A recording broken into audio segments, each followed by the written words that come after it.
Steve Bannon, you had represented him. He was somebody who I thought was pro-Israel. What do you think about foreign aid to Israel? Is it a strategic partnership? Israel is a partner of the United States, but people in Israel got to understand something. The number one enemy to the people in Israel are American Jews that do not support Israel and do not support MAGA. Okay, MAGA and the evangelical Christians and the traditional Catholics in this country have Israel's back. That's why I'm proud to stand with the state of Israel. That's why I'm proud to be a Christian Zionist. That's why I'm proud to be a partner to one of the greatest nations on earth and the foundation of the Judeo-Christian West. I'm proud to be here tonight. I'm honored. I want to thank you, and I'm proud to be a Christian Zionist. Thank you. Lately, he's been making these anti-Israel statements. This is what an ally does. They're a protectorate.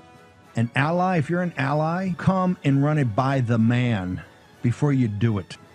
The man on 1600 Pennsylvania Avenue. I think part of it is that there is this element out there, Tucker Carlson crowd, Candace Owens and so on, who support Steve Bannon, now pits Israel as the bad guy because Israel's defending itself preemptively with Iran and specifically with Hamas.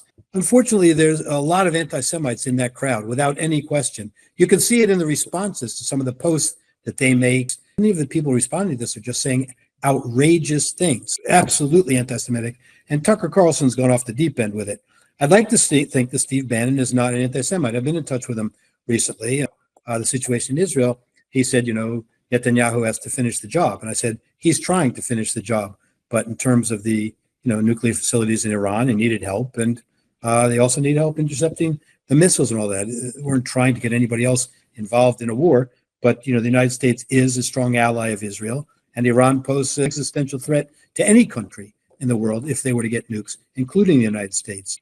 Unfortunately, a lot of these folks, they're media personalities. They do what sells in their crowd. They want to garner additional support.